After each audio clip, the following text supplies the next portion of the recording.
Dr. Beck, hello, and let's right away get going.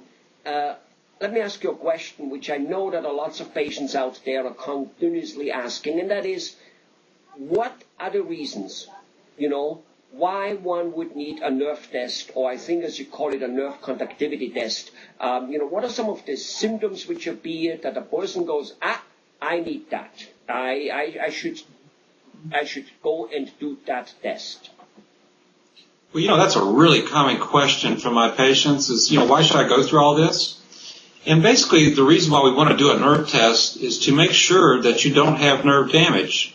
So how do you know if you have nerve damage? Well, the one thing I tell people is that you can have numbness, you can have weakness or pain in your hands or feet, and that's usually a sign that something's going on. And the main thing you don't want is that numbness or that nerve damage to get so bad that you can't recover it with either surgery or treatment. Okay. All right. So what do you mean by the numbness getting so bad? What do you mean by that? Like, can you not move anymore your hands? Are they still functionable, or your legs? And tell me a little more about it. Well, if you have numbness, basically what it means is you have a dead system in your feet. You just don't feel anything. And if that happens, the worst thing that could happen is that you can injure your feet and not even know it. For example, you could step on a tack or a nail, and then you could get a really terrible infection, and the next thing you know, you'll have to have an amputation. And so that's what happens with the numbness. Now, with nerve damage, you can also get weakness in your hands and feet, and that can be really bad as well.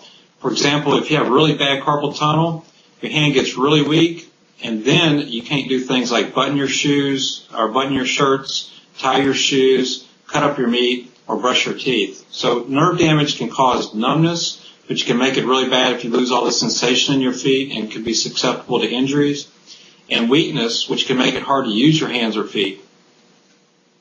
Okay, so now at what stage, should the pain go so bad that you cannot anymore brush your teeth before you have to go and get a nerve test, or should you do it way before? What's the deal? Oh, yeah. Sooner the better. If nerve damage becomes permanent, it's just that. We can't get it better. So we want to catch the condition early so that if you need medicines or if you need surgery, we can recommend it before things get too far gone. Okay.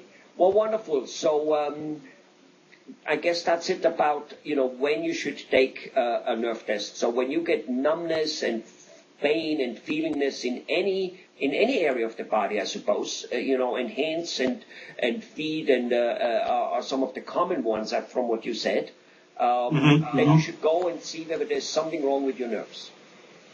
Yeah, especially if you get any kind of symptoms in your hands or feet. This is where the nerves get affected first. So even the slightest little tingle or numbness in your feet or your hands can really signal nerve damage that's coming on. Okay. Well, don't people say that when you get numb in your feet, let's say you sleep at night or in your hands, that, well, this is a matter of bad circulation? What's the difference there? Well, a lot of people think that, but anytime you have a numb hand or foot, it's not circulation. It's usually the nerve being compressed somewhere or being pinched. I see. Well, all right. Well, I hope that this video helps all the listeners. Is there anything else you would like to say, Dr. Beck? Anything you can add on it, which might be helpful? Well, the big thing is the sooner the better. Again, we want to prevent permanent nerve damage, and the best way to do that is to get early nerve testing. All right. Good.